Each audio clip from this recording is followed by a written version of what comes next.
Okay, wacha kod sekta no mar thieth kama ji mosawito ngimagi kaluwore kod muoch nyaldiema Transmara e kaunti ma Narok ochopo ji 5 kama moko 45 bende orwaki e ute thieth mopogore opogore e kar chung'od bura ma Kilgoris bang' gamo tuono.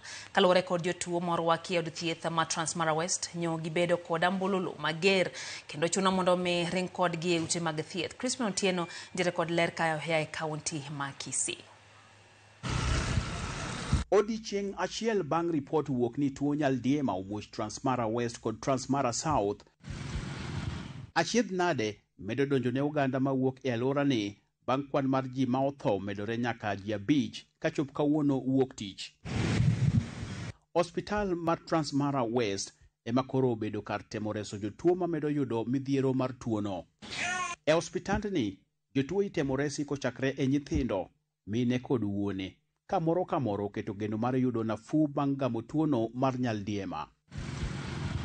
Joseph Ongeri en jadak ma Majengo, machiegni kod boma ma Kilgoris, lero kaka otony e lak midhiero bang' tuono kete piny kendo chuno mondo ochwale e hospital. Nilianza kutapika damu na kuhara. Mimi ndio nilipitia mengi nikaona kama sitakuwai. Lakini Mungu ametujalia na watu wote wenye wamekuja hapa wamehara hiyo style. Lakini wa madaktari wetu wamewaokoa sana.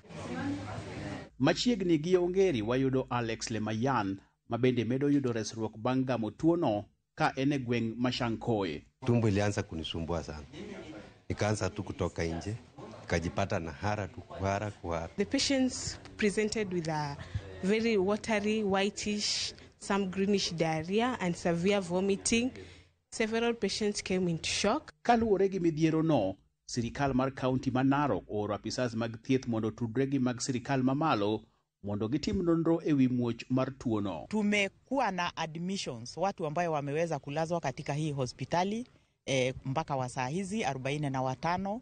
Tutahakikisha ya kwamba wananchi kila mmoja wao awe na choo katika boma lake, watumie vilivyo, wanawe mikono kila wakati. Migao mar thieth bende okawo okang' mar goyo marufuku uso mar chiemo e chirni kod otende manie gwengego kaka yor gayo tuono. Crispin Otieno, Ramogi TV, Transmara.